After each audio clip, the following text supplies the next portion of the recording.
Bonjour à tous et bienvenue dans cette vidéo qui vous présentera l'application PowerPoint de Microsoft sur Mac. Alors je vais vous présenter différentes fonctions de l'application PowerPoint qui vous seront utiles pour réaliser votre présentation lors du module. Tout d'abord, nous avons la fonction choisir son modèle ainsi que la fonction insérer des diapositives. Vous verrez qu'il y a différents styles. Il faut ensuite ajouter du texte et pour cela vous avez la possibilité de modifier sa mise en forme. Je vous expliquerai tout ça dans les différentes étapes. Il est également possible d'insérer du multimédia, c'est-à-dire des photos, des vidéos ou même de l'audio, ainsi que des formes géométriques si nécessaire. Ensuite je vous montrerai comment insérer des effets d'animation pour le texte ou les images, ainsi que des effets de transition entre les différentes diapositives. Je vous montrerai comment visionner son PowerPoint sur son ordinateur et évidemment comment l'enregistrer afin de le publier et de l'envoyer vers d'autres personnes. On se retrouve tout de suite dans les différentes étapes. Dans cette première étape, nous allons lancer l'application PowerPoint. Pour cela, je clique sur le logo P de Microsoft PowerPoint. L'application se lance. Vous accédez à une bibliothèque de présentation PowerPoint. À vous de choisir celle qui vous paraît le mieux adapté à la présentation que vous allez réaliser. Voilà, pour ma part, je vais tout simplement prendre une simple présentation.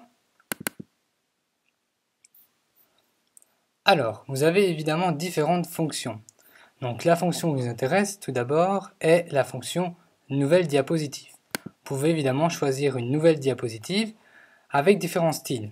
Vous voyez qu'en fonction du contenu que vous voulez rajouter, plusieurs possibilités s'offrent à vous.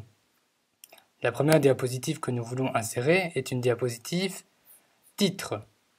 Nous allons insérer un titre tout simplement en tapant sur le clavier.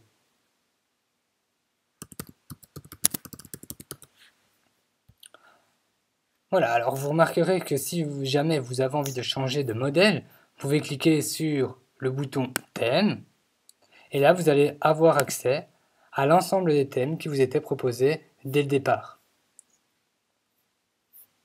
Je vais changer de thème et voilà. Directement, la mise en page va correspondre à ce nouveau thème. Ça, c'est vraiment un avantage merveilleux. Vous pouvez changer de thème à tout moment. Le texte, les images vont s'adapter au thème que vous allez choisir. Dans cette deuxième étape, nous allons voir comment insérer une nouvelle diapositive. Pour cela, vous cliquez sur Nouvelle diapositive et vous pouvez choisir évidemment une nouvelle diapositive en fonction du contenu. Voici une diapositive avec deux contenus. Voilà, vous pouvez directement modifier le titre et ajouter du contenu. Alors, dans cette troisième étape, comment insérer du contenu?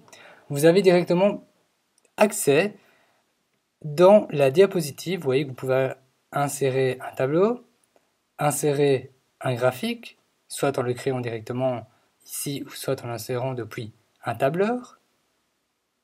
Vous pouvez évidemment insérer un graphique Smart Art, soit insérer une vidéo, insérer des images clipart ou insérer une image d'un fichier.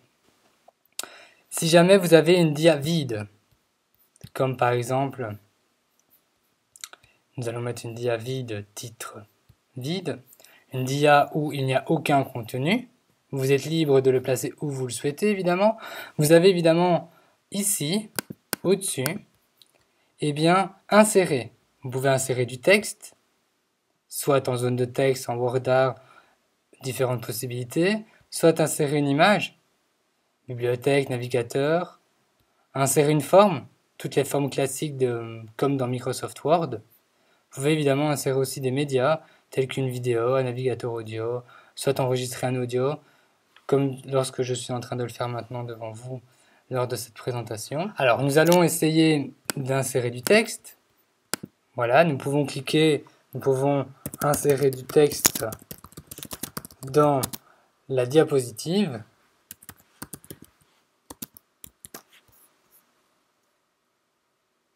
Hop, nous pouvons insérer une image à partir d'un navigateur photo.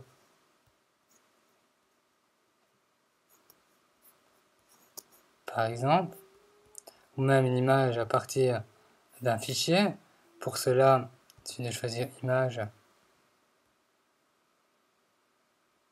On va insérer une image, par exemple. Voilà. Il est possible, à l'aide des petits boutons ici, de rétrécir l'image. Voilà. De la placer où vous voulez. Vous remarquerez que vous avez des lignes bleues qui vont vous permettre d'aligner la photo. Vous pouvez insérer une forme. Voilà, vous cliquez dessus. Vous insérez la forme.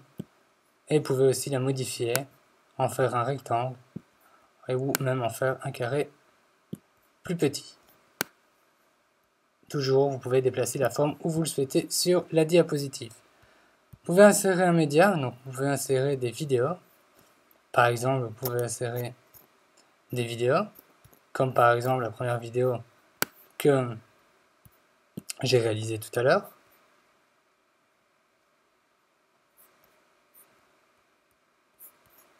Voilà, vous pouvez la placer où vous le souhaitez également.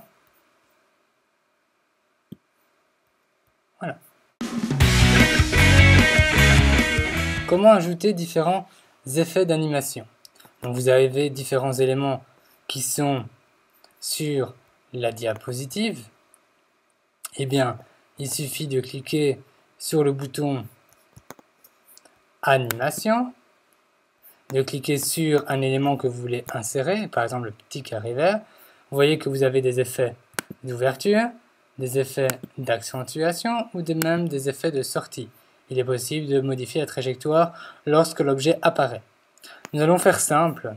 Il suffit de cliquer sur le carré vert et d'appuyer sur le bouton Apparition. Celui-ci apparaîtra avec le clic de la souris. Il est possible, dans les options d'animation, en haut à droite, de modifier le démarrage. Vous pouvez démarrer avec le précédent ou après la précédente. À vous de choisir. Vous voyez qu'il y a un numéro 1 qui est apparu à côté de la forme qui indique bien qu'il y a une animation. Vous pouvez ensuite ajouter une autre animation. Vous voyez, vous avez le choix. Je vais ajouter un fondu en rotation, par exemple. Concernant la vidéo, nous allons le mettre en flottant. Nous allons corriger ici. Nous allons même ajouter pour un effet pour le texte. Voilà 4 effets d'animation que je vous ai montré. Alors, il est possible aussi d'ajouter des effets de sortie. Eh bien, il suffit de recliquer sur l'objet et de le faire sortir en volet. Vous voyez que, de manière aléatoire, j'ajoute des effets. Voilà. Et c'est la même chose. Il suffit d'ajouter ce qui vous plaît.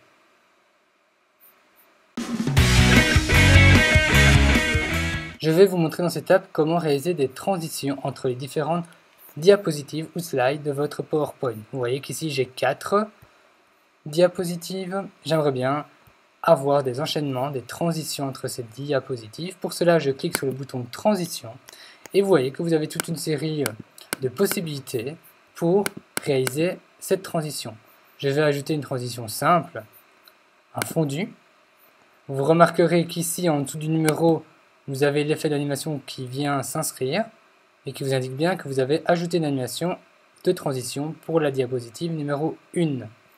Je vais ajouter une transition pour la diapositive numéro 2. Je vais ajouter une transition entre la deuxième et la troisième diapositive et ajouter une dernière transition pour le passage de la diapositive numéro 3 à la diapositive numéro 4. Vous pouvez aussi modifier les effets. Vous avez encore d'autres possibilités, encore, on va dire, plus spécifiques. Si vous aimez, si vous apprenez vite, n'hésitez pas à aller jeter un coup d'œil. Vous pouvez évidemment modifier le temps de transition. Il suffit de modifier le temps en augmentant la durée. Vous avez le choix de changer manuellement la diapositive ou après un certain temps. Donc si je veux changer après 3 secondes sans que je clique, j'indique le chiffre 3 après.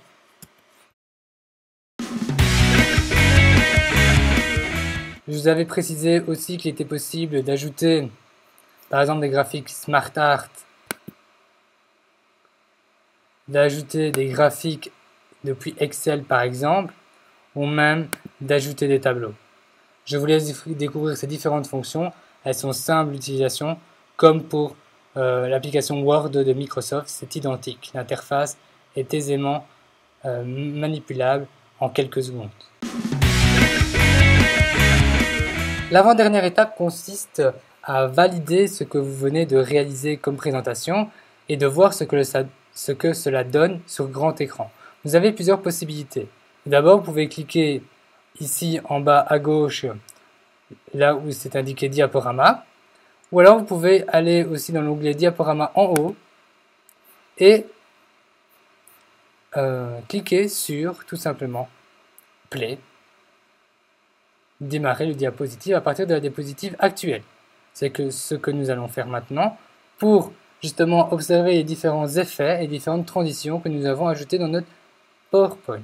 Alors, pour changer de diapositive en mode présentateur, je suis obligé de cliquer sur la flèche de droite ou de cliquer sur le trackpad, ce que je vais faire. Vous voyez le premier effet de transition entre la première et la deuxième diapositive. Voilà le premier effet. Le petit carré, ma photo, la vidéo. Vous remarquerez que dans ce cas-ci, je suis obligé de cliquer sur Play.